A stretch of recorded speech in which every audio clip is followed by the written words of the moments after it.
Here shortly. Maybe he's the anonymous Zoom user. Ooh. Could be. All right. Hello, everybody. Welcome to our December edition of the Black Jewish Dialogue for Chattanooga. This is going to be a wonderful meeting. I say that for a lot of reasons. One is that I've been really wanting to do something in the arts for some time.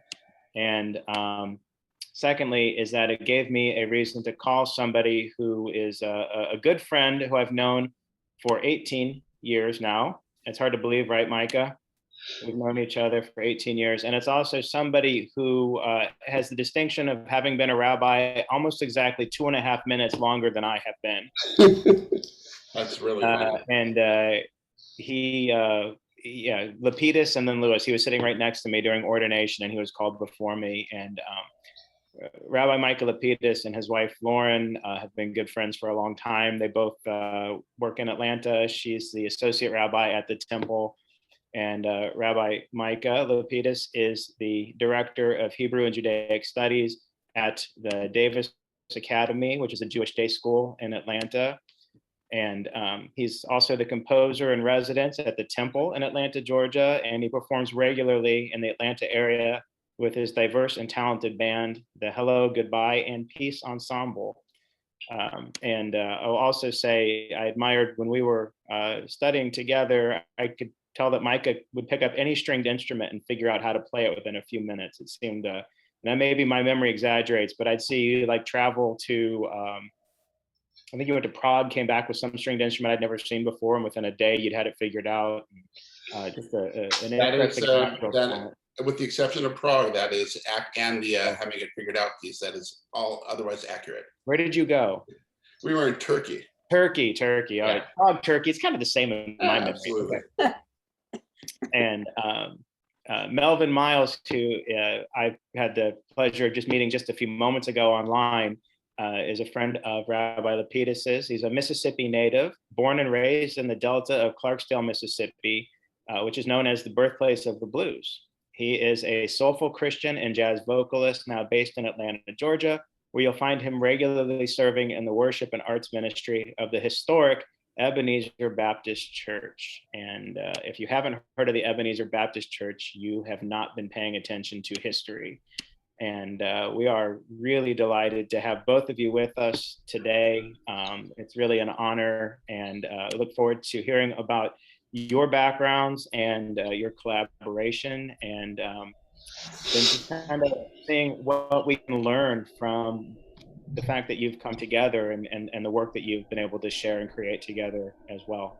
So I don't have any particular order. I think we just give each of you an opportunity to just kind of share a little bit of your background, what brought you into your particular religious involvement, and then specifically how music played a part in that. And then I'd also kind of want to hear about how you found each other and what this has meant to each of you. And does anybody want to go first? I'll spotlight you.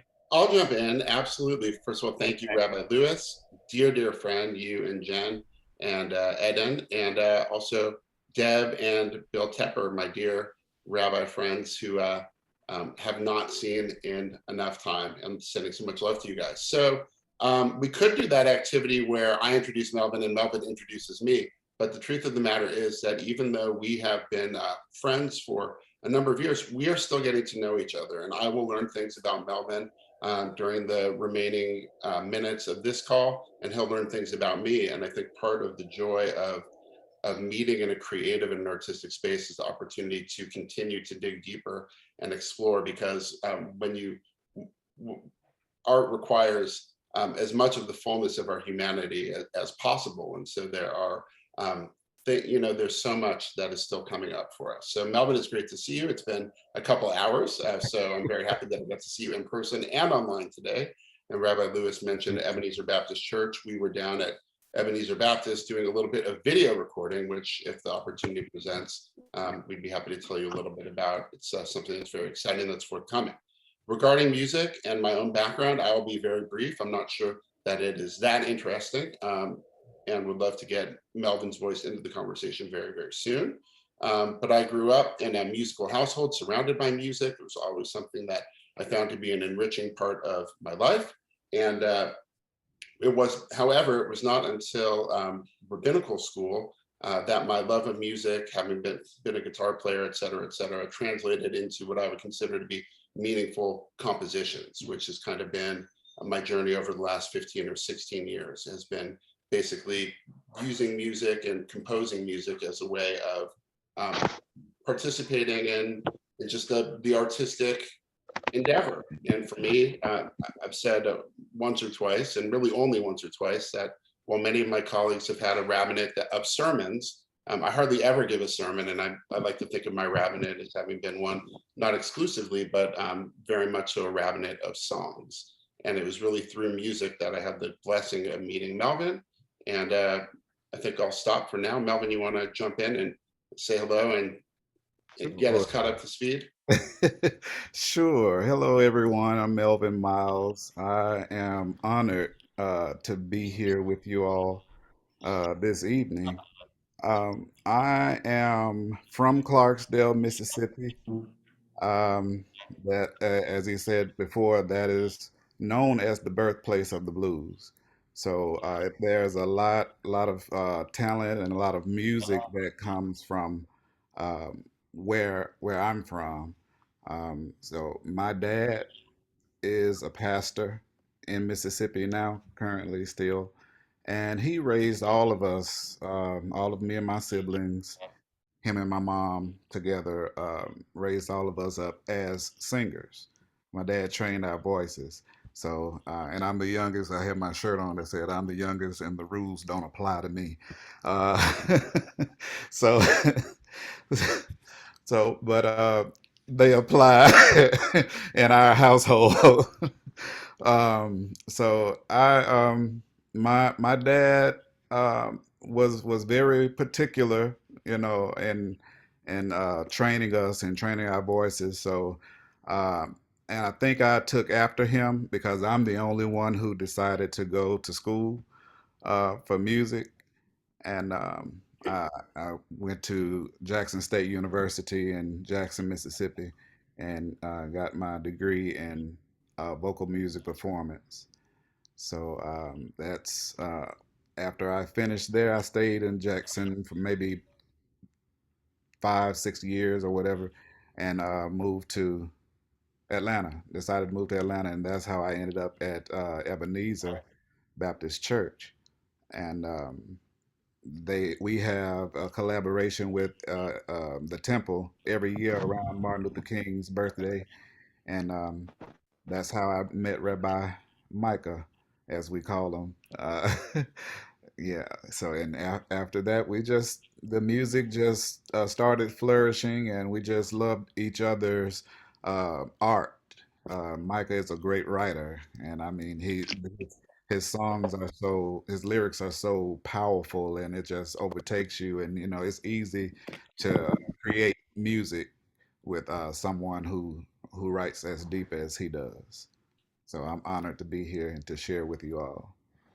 That's awesome, Melvin. I thank you for your kind words, and I love your shirt.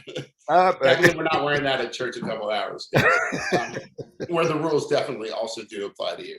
I will emphasize some of the things that Melvin shared just to kind of continue to establish context.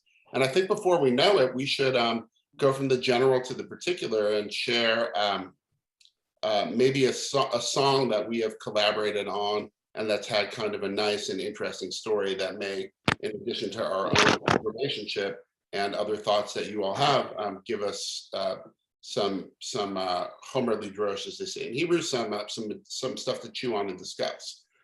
So the Temple and Ebenezer Baptist Church do have a partnership, and that partnership has many facets. They work together on all sorts of social justice issues and have for many, many years, going back to Martin Luther King Jr. and the rabbi of the temple at that time, Rabbi Jacob Rothschild, flowing through Rabbi Alvin Sugarman. I'm sharing some of these names because if there are folks from Chattanooga, I know the Chattanooga Atlanta Express is very tight, and often there are even families that live in both cities, and Reverend Joe Roberts, and now with Rabbi Peterberg, the senior rabbi of the temple, and his counterpart, Reverend Dr. and now United States Senator Raphael Warnock. And so alongside the good works in the community, there's also this musical fellowship, which basically amounts to once or twice a year, the combined choirs getting together. And as a songwriter and as a composer, the first time that I saw these choirs sing, I said, I have to have a part, I have to be a part of this story. And basically set my sights on figuring out how I could compose in a way that would honor this partnership and that would give me an opportunity to get to know the people who clearly were so passionate about building bridges and interfaith connections through music and through the work that was happening in the community. And so thankfully, the temple is a very open-minded and progressive place. Ebenezer is an incredibly professional choir. And so I was able to insert myself as a band leader and eventually as the primary composer for this interfaith service, having 6 or 7 compositions that are used on a kind of rotating basis during the evening of worship. And you can imagine for a nice Jewish boy who is himself not much of a singer, what it feels like to hear your music shared and sung back to you by those incredible choirs. So just wanted to make sure to say that. Say one other thing, and then maybe Melvin, you can talk about I Was Not Silenced if we can kind of naturally arrive there. I don't know about y'all, but it can be hard to make friends as an adult. I don't know if you guys can relate to that, but you know, we moved to Atlanta a number of years ago, and I'm friendly with a lot of people, and I enjoy the people that I work with and that I interact with, my neighbors, on a regular basis. But I can count, not on one hand, but between my fingers and toes, I would say the amount of really deep and loving relationships, friendships that I've been able to create. Maybe it's because I'm a rabbi, maybe it's because I am an introvert, who knows why. But perhaps you can relate to that a little bit. And so eventually how Melvin and I really connected is I heard him sing one of my songs and I said, oh my God, you know, when I'm dreaming and can sound like any human being on the planet, that's what I sound like. I said, I got to meet this guy. He seems to understand everything that I poured into these compositions and is giving it back to me tenfold, 100-fold, in a way that is just so authentic and inspiring to me. So we sought one another out. We became friendly and eventually became friends. And really, I would say, Melvin, and I think you probably agree, at the point where our relationship became truly a friendship, I'd say is when so many things started to blossom for us. Some events that we've done in the community, some opportunities to have our work amplified by, not that anyone cares, Twitter and, you know, other social media outlets and other people that we respect, and opportunities to then, through our friendship, arrive at places musically and otherwise that we would not otherwise have been. And I Was Not Silenced would be an example of that. And Melvin, there's a question in the chat. How did you discover the music? I know you spoke about the choir, but I don't know if you have anything else. Talk about I Was Not Silenced. I think that'll answer the question. Okay. Well, now I Was Not Silenced came about. Um, well, actually, Rabbi Micah sent the song to me probably 6 months earlier, uh, before the George Floyd murder. Um, and I saw the song and I read the lyrics and everything. And after that happened with George Floyd, I took another look at the lyrics, and it's biblical. Um, those words reached me so deeply, and I didn't know quite where I was gonna go with the song at first, but that song, I was not silenced by the darkness. I was not silenced by the storm. I wasn't broken by the violence. I found freedom in the form. Those words,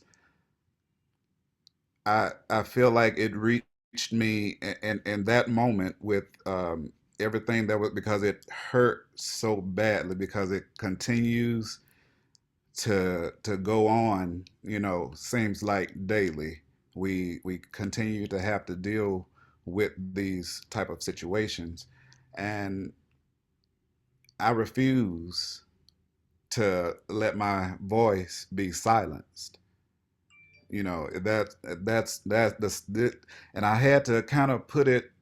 I had a friend of mine that I grew up with put the music together. I told him how I wanted it to be, how I envisioned it. I always like to say, painting the picture. As an artist, can paint the picture, doing it vocally and musically. That is my way, I think, of reaching people, because I want people to understand and feel and get where, you know, what I'm feeling. And it typically it works. Sometimes it doesn't, you know. We just have to keep trying. But the that song is so deeply impactful to my life, and I feel like it has actually changed my life. I think we should, with your permission, if you all would be willing, we have a video of it. Would love to share it. I don't want to. I wish I could just hit play, but Melvin, I don't want to get anything about the background of the video wrong. Is this the one that was produced by Ebenezer, or is this a different one? I believe that is the one that was produced by Ebenezer. If it's not, there were two that were produced by two different churches. If it's not that one, then I'll let you know. Great. And then maybe we can open it up for some conversation about the song or about anything that's on people's minds after. I'm going to attempt. Just because I've made this mistake more than once, Micah, just make sure you click on enable sound sharing when you do the share. So I want to do that. I also want to optimize for video. I don't know if I'm going to be able to. I don't know if it's going to let me do that. By the way, y'all, if we were together, which God willing, maybe we'd have a chance to be one day, we'd be doing this in a concert, rap, cup of coffee, you know, cup of scotch, and it'd be a lot more fun. So y'all are good sports to do anything on Zoom between 5 and 6 p.m. Right. I don't remember how to find my optimize for video settings, so I'm just gonna give it a shot and see what happens. Share screen. It should be right next to optimize for video. Got it. Share sound. All right.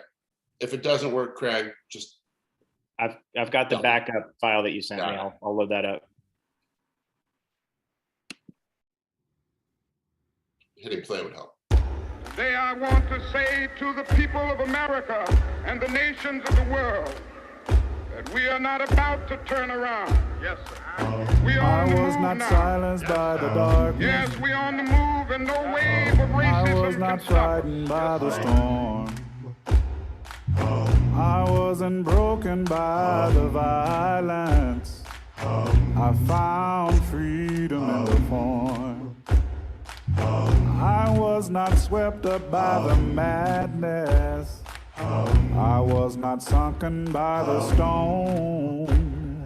I was not crushed beneath the weight. I was not abandoned and left alone. I was not silenced. I was not silenced. I was not silenced. Not silenced. Not silenced. I was not silenced. I was not silenced. I was not silenced. Not silenced. I was not thrown off by the challenge or deflated by the task. I was not weary from the hour. I was not the first. I'm not the last. I was not swept beneath the weight or paralyzed with fear. I was not deafened by the noise, and I am not afraid to hear. Yo, check it. Oh boy, here goes another one. Spitting rhymes just like the other ones.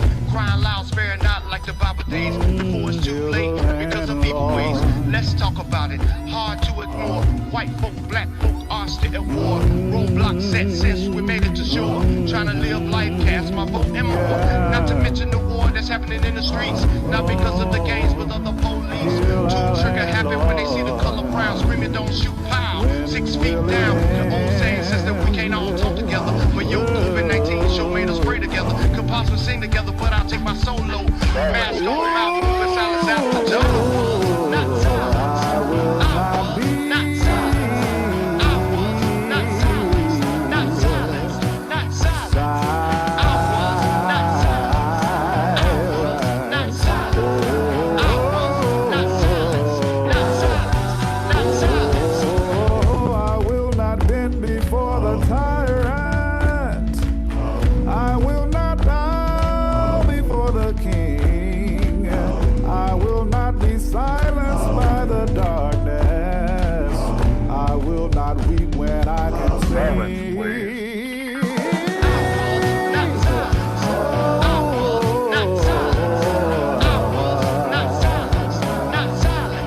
Lift up your voices and sing. We'll open heaven.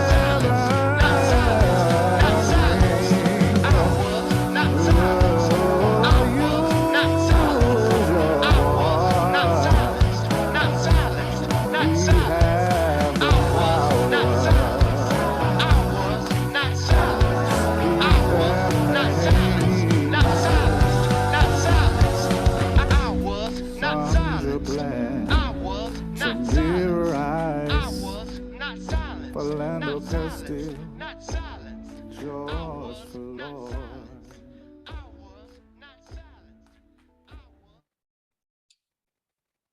So that's, I was not silenced. I realized, I apologize. I should have at the top said that there could potentially be some stronger upsetting images in that song. That must be my computer going on to the next thing, sorry. Close that browser.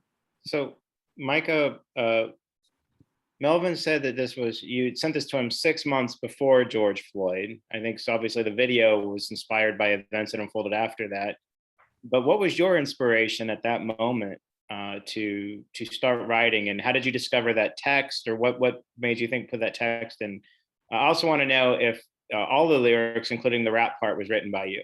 Okay, did not write the rap, and the rap has a funny backstory that's for the for another time. And that arrangement, by the way, is completely different from the arrangement that I provided. The words that Melvin sings, with the exception of the names, the litany of names at the end, are words that I wrote, and the melody. But I actually think this story has the song has kind of a delightful journey. So I am so grateful to the Davis Academy, where I'm in the school rabbi for the last 14 years, because they have invested in me creating music. They have allowed me to produce albums of music that we have enjoyed at school and beyond. And so a lot of my recordings have kids on them, and they're produced at a very high level, and I'm very proud of all of the compositions, but they're more what you might imagine of a rabbi, of a guitar playing composer rabbi.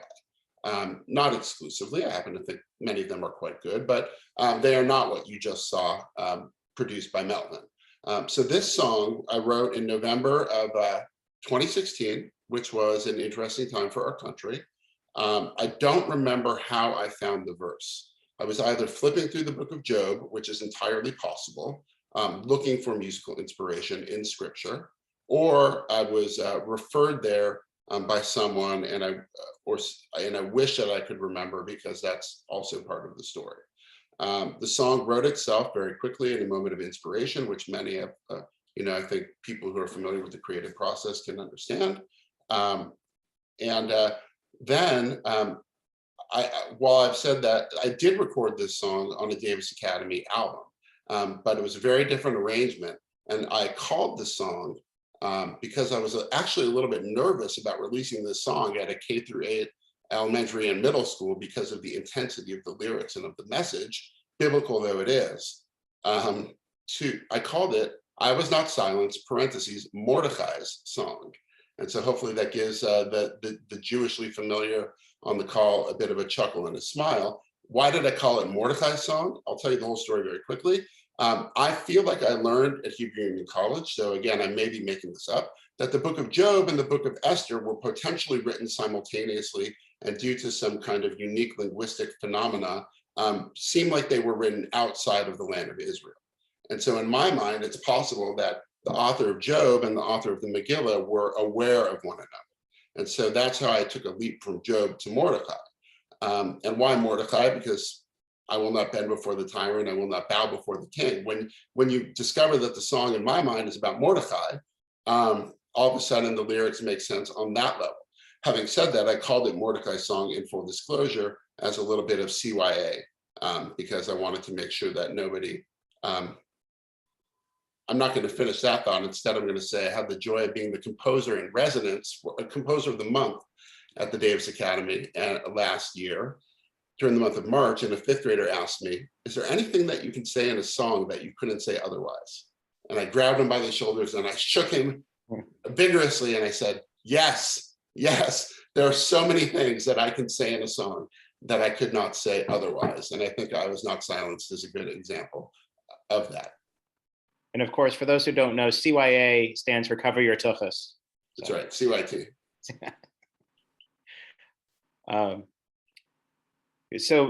Melvin, I'm going to put you guys side by side if that's okay. Please. Yes. All right. So you got this 6 months and you were, saw it, you were moved by it. Was it that point that you wanted to perform it, or was it the world events unfolding that made you revisit it? Yeah, it was a little bit of all of that, because it was a lot going on already, and then George Floyd happened. So I was looking for something, to inspire me or something that I could do, because I'm not a protester. I'm not a person that's going to get out in the street and do things or whatever. So I needed to do something.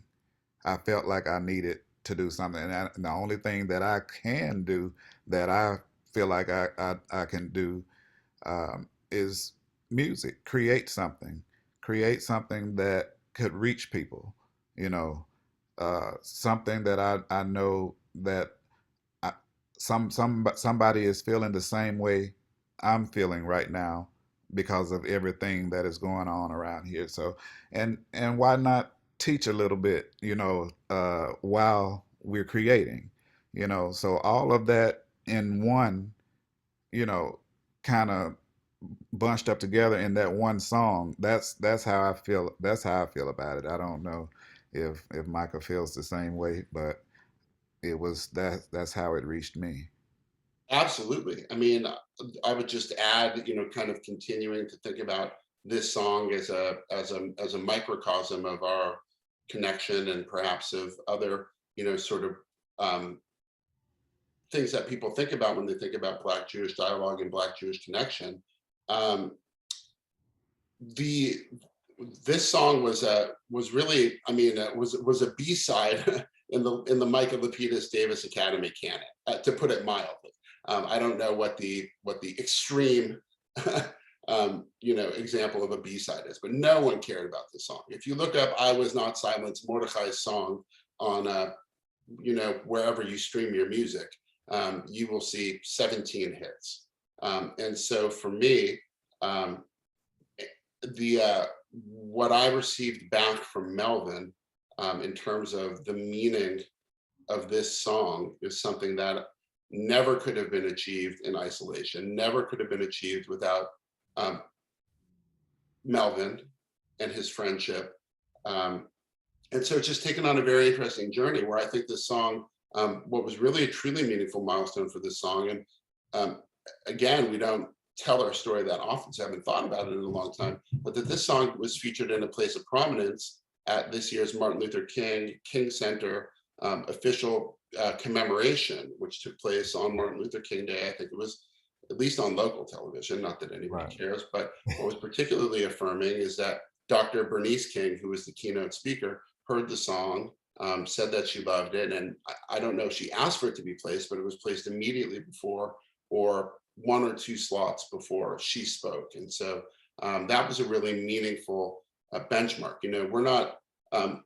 We're not in it for the fame or for the, my name is, I don't plan on, giving autographs anytime soon, but to have our music do what every creative person hopes that their music would do, I think is just incredibly rewarding. And all of this points to how much stronger we are and how much wider our reach is when we work together. Yeah, the message in the song is what we're aim. Well, I know that's my aim to get the message out, because I know you can teach so many things through music. You can go so many places in music. It can take you around the world and back, and take your mind off of whatever is going on. I mean, music, the way music touches you, it can change you. So that's why I feel like with the words that Micah writes and how deep you can reach with those words, and putting it together with an artist who enjoys teaching in a way, that because that's the way I see it. It's almost like ministry, like preaching, or uh, whatever you want to call it. I mean, I feel like there is a message that must be shared with the world. And that's where I feel like that song, I feel like it's so much depth in the message of that song. So I noticed at the end of the song, there were some names that were spoken, um, and I might not have heard all of them. I'm just I know there's something just so powerful and startling after that collection of images and the music, and then to really give body and a story to why these words are important matters so much. I'm wondering if or how you even narrowed down names that were chosen, and do you envision other versions of the song where it becomes more of a litany of injustice as well? Um, well, at that moment, in that moment, the night I just was calling the names as they came to my head, as they popped in my head, because there are a lot. So as they whoever name popped in my head is the name that came out. So those and those were the most recent. And who knows? It could. Um, I hope not. I hope it doesn't become that way where we have to add more names. But I wouldn't. I don't know how to answer that. Yeah.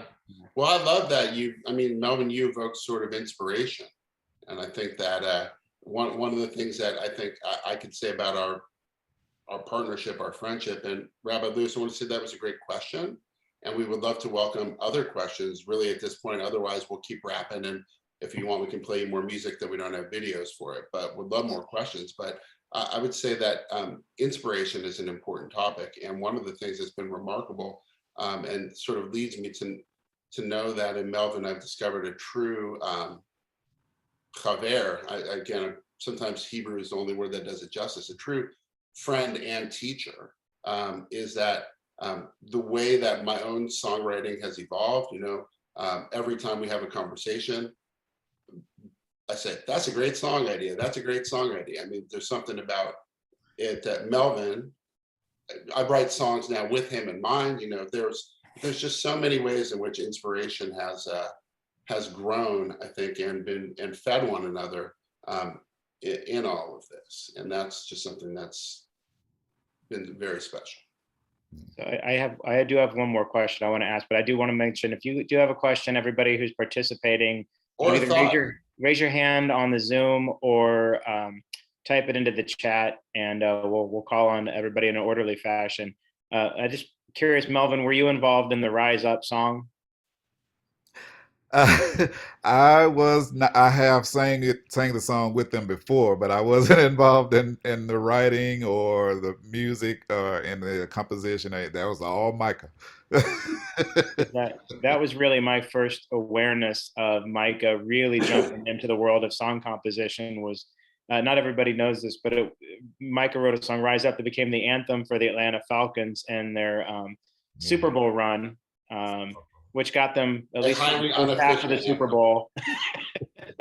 That's right. Rise Up got through about the first half of the Super Bowl. That's right. I think that was We had our remarkable. own very own Deflategate. Yeah. I see a hand, Christine Goldberg. And we see the questions in the Zoom as well, which we'd love to chat. I will Christine, since you've been go ahead and start brave with enough to- Christine with her hand up, and then I'll Yeah, let's go hear into that. Christine, Unless you I want to just- take a different one first, Mike. I'm sorry. Christine. Who's first? Oh, go ahead, Christine. Go ahead. Okay. I just wanted to say that I'm going to be 79 in a few months. And I'm from Michigan. So we used to make cars. And I grew up with Motown and everything. And then was a young woman during civil rights and Vietnam. And, but I love what I'm going to call you guys M&M. I love what you M&Ms did with this. But it also, and I wish I knew more. I want to hear more, but I almost cried when I saw Melvin's video because it made me sad that I think in some ways we're back 50 years again. And it's painful. I don't know if anybody else in this group feels that way, but it's painful. It's a pleasure. I'm so glad I was able to get all the branches picked up and taken down to the street from the storm, and I could get my body in here to hear you guys. And just want to let you know how much we appreciate it. I mean, I want to respond to that because Christine, that was a beautiful comment, and thank you for sharing your story, because I think music is about opening hearts and it's about coming together and sharing. I think the pain that you describe certainly resonates with me, and as a human being, as a parent, as a person of faith. The only thing that I draw, not the only, but things that give me comfort and give me hope. I think that so much of folk music, I can't tell you how many folk songs and how many times in my own songwriting I've written, the darkest hour, is right before the dawn. And so I think ours is a hopeful tradition. And I think that good will outshine evil for sure. And right now, I'm kind of hoping and think that we may be kind of witnessing that sort of profound despair of evil, which lashes out, before it's extinguished. That's my hope, at least. Thank you. Yes, thank you so much for your comment as well. And I think we are there, Micah. I feel that optimism as well, that we are on the cusp of something better, something fresh, and something new. I can feel it. It can't get here fast enough, but but I do feel it's on the way. I do feel that. Yeah. And I do believe that Atlanta is going to be at the heart of the change too. Yes. Georgia specifically, and Atlanta. We hope so. Are the Ebenezer and Temple joint performances open to the public? They are, especially under normal times. So y'all are welcome to charter a Westphalia and make your way down to Atlanta anytime. And we are just on the cusp, Melvin.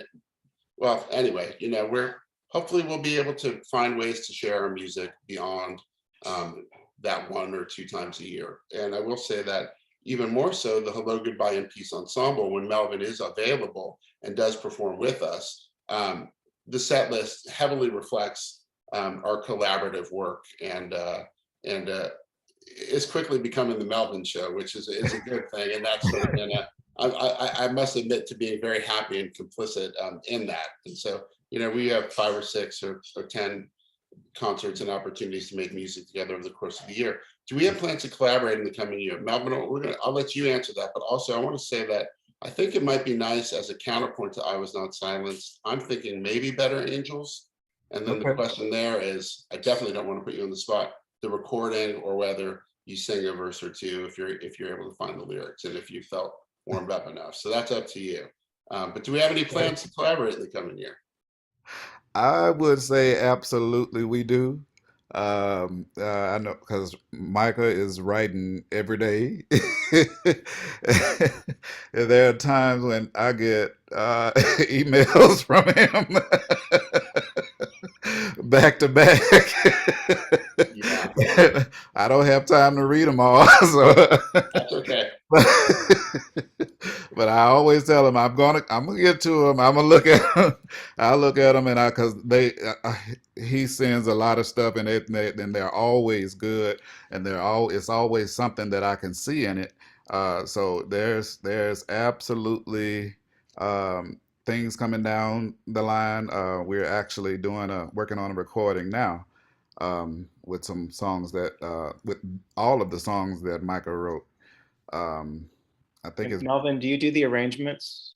Who does the arrangements? I think it's a collaborative thing with some musicians. We have some friends of mine from Ebenezer, some pretty I would say valuable musicians.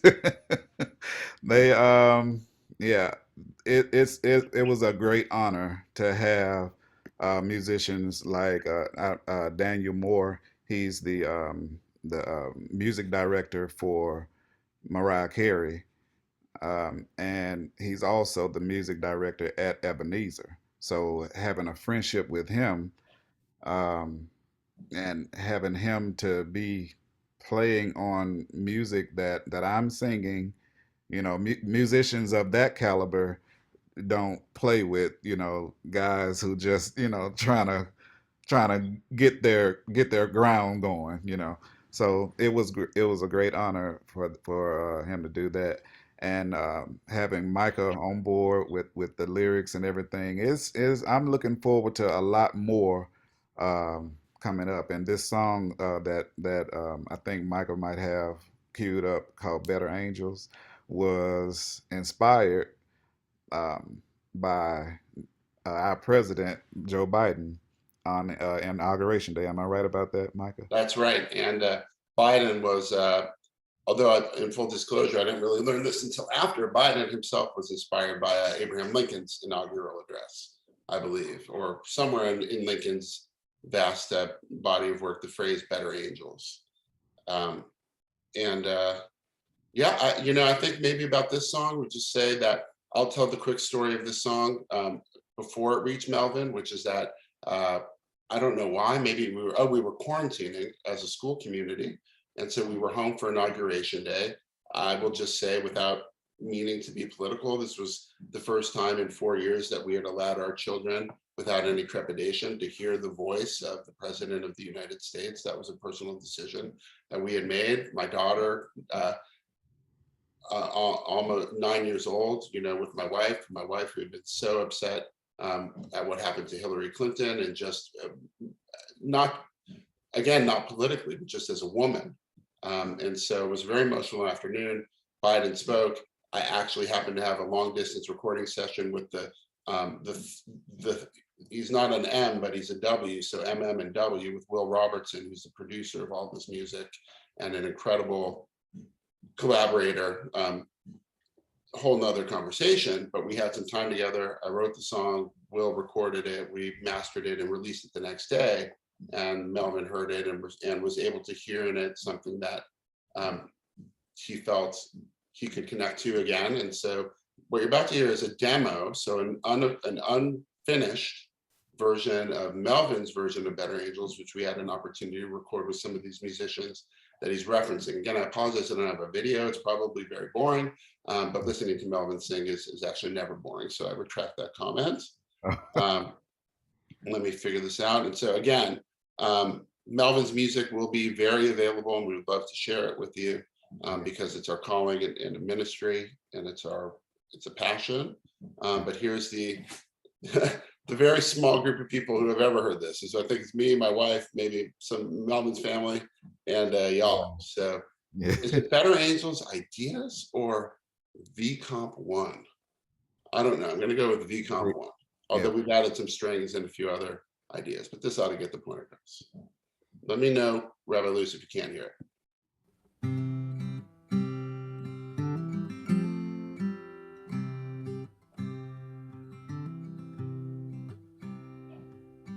The better angels spread their wings as the human heart she sings and sings sweet melodies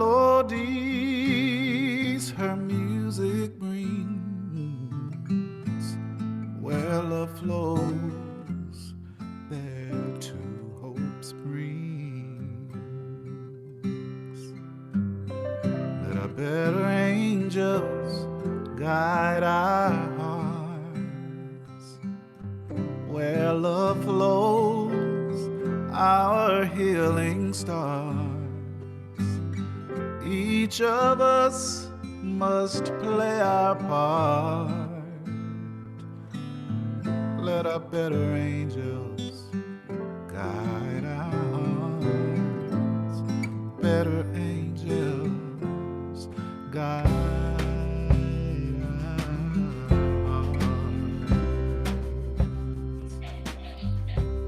hearts. Let our better angels light our eyes. Let compassion flow and beauty rise. Awakening, we realize. Let our better angels light our eyes. Let our better angels bless our hands. Tomorrow's dream, today we'll plan. We'll set our sights on visions grand. Let our better angels bless our hands. Better angels bless our hands.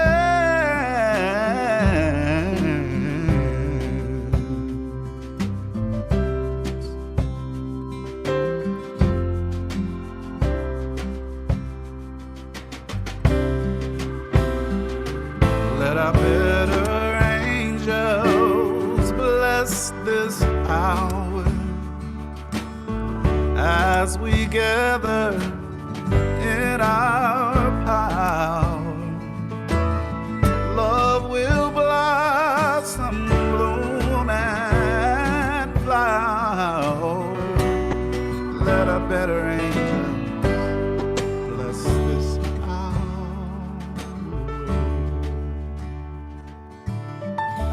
Better angels bring us home. When we stand together, we're not alone. For the righteous light is sown. Let our better angels bring us home. Better angels bring us home. Better angels bring us home. Better angels bring us home.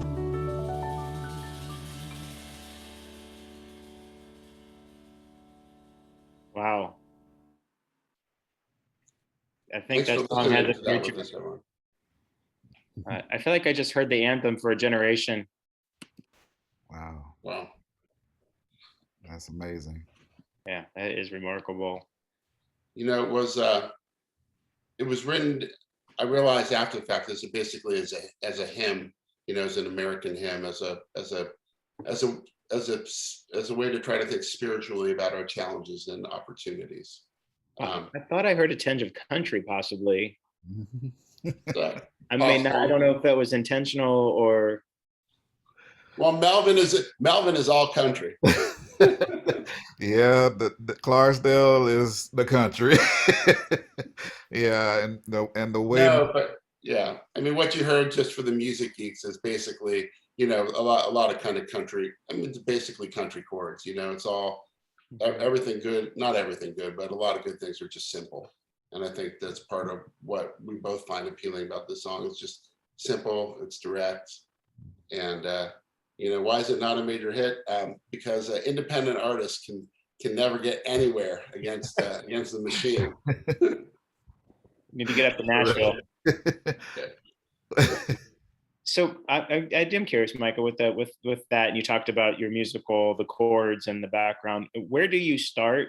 Do you start with a lyric in your head and say, well, how can I set this to music? Or do you start, picking at your guitar or sitting at a piano? How does the inspiration begin with that? I've had this question once or twice. I'm going to answer it though in a different way because you and me, we're on a different wavelength. I mean, I think it starts with inspiration. If there's not something, or with the desire to express something, as well as the privilege to have an opportunity to do it, right? I mean, I think a lot of people have something that they want to express, a song that's only theirs to sing, but life, they never discover that. They didn't have someone say, hey, you can point it out to them. They didn't have the ability to cultivate or grow that. And so that's why I say it's, the privilege to be able to do something about it. So I'd say it starts with inspiration, because sometimes it starts with noodling on the guitar. Sometimes it starts with a bumper sticker. Sometimes it starts with a phone call with Melvin, often. Sometimes it starts with being bored in Shabbat service and thinking, what's something in this book that needs to be set to music again. Not if you're leading the Shabbat service, though. Sometimes.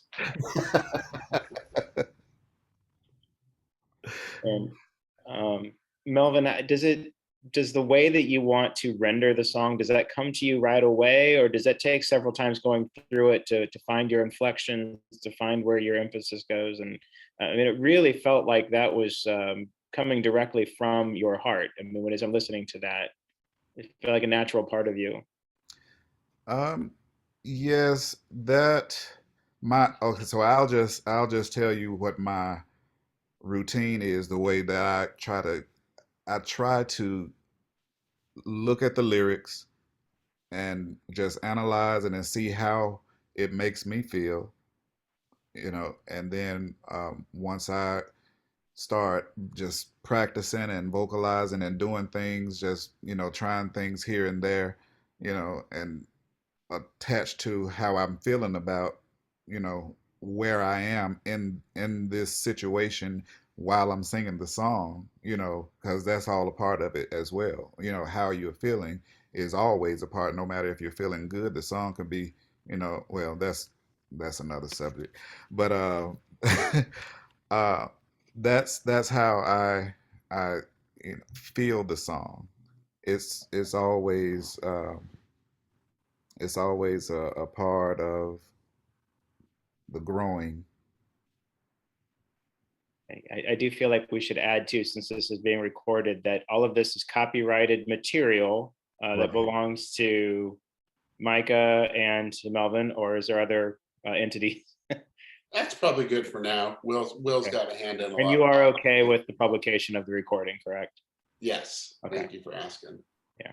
Because it's not too late for us to edit if we. You've all been so generous with your attention. I would love to just invite another kind of generosity, which is anything that you're thinking about, anything that's in your heart, anything that you would be willing to say. So that way, when this video does get stored in the dignified archives of the American Diversity Project, many of us have a chance to go on record.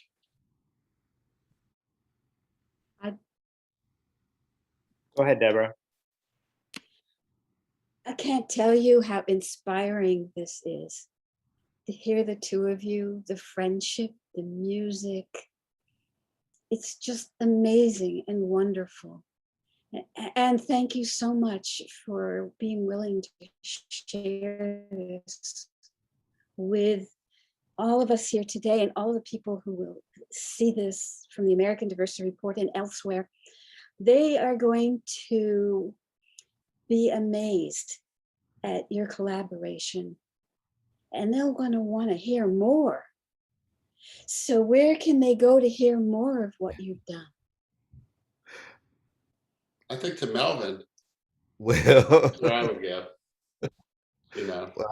I really appreciate that. Well, and Well, you can always go to my website, and that's www.melvinkmiles.com. And of course, on social media, Facebook, uh, Instagram, Twitter. Um, you can, what is it? I am Melvin K. Myles. Yeah, Melvin K. Myles, I think it is, on all digital platforms. Right. We're Well, still I'll be figuring out the, friending, yes, I'll be friending you. Yes, Awesome.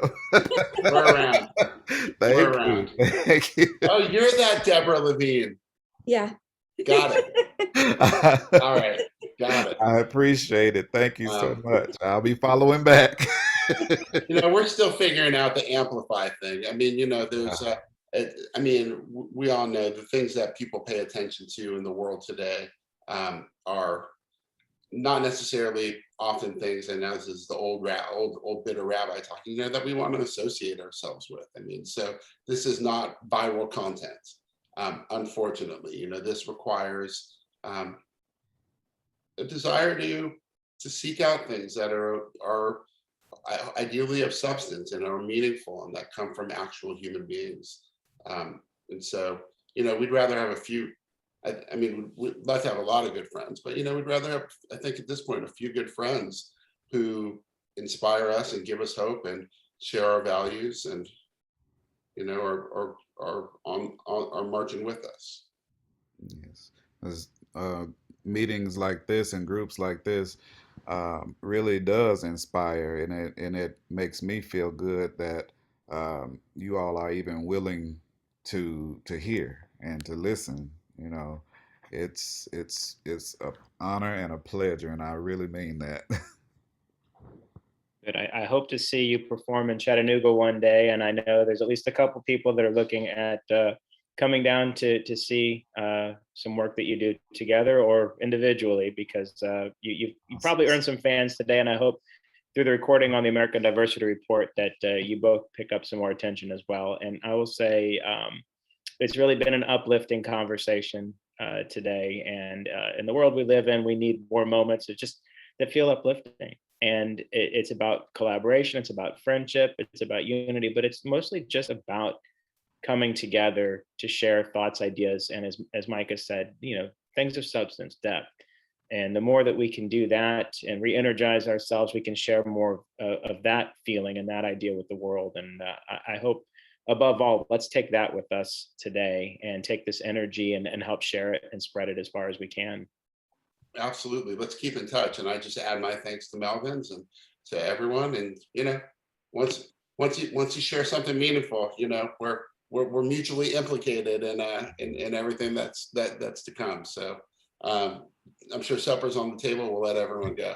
Mike, I hope I see you before March. You and so or Lauren, and be well. And look forward to meeting you someday soon, Melvin, in person. Absolutely, absolutely. Thanks for the invitation, Thank Rabbi. you again. Thank you, everybody, for attending our meeting. And we'll be looking forward to another Black Jewish Dialogue meeting in January. Be well. Take care, everybody. Have a great night. Thank you.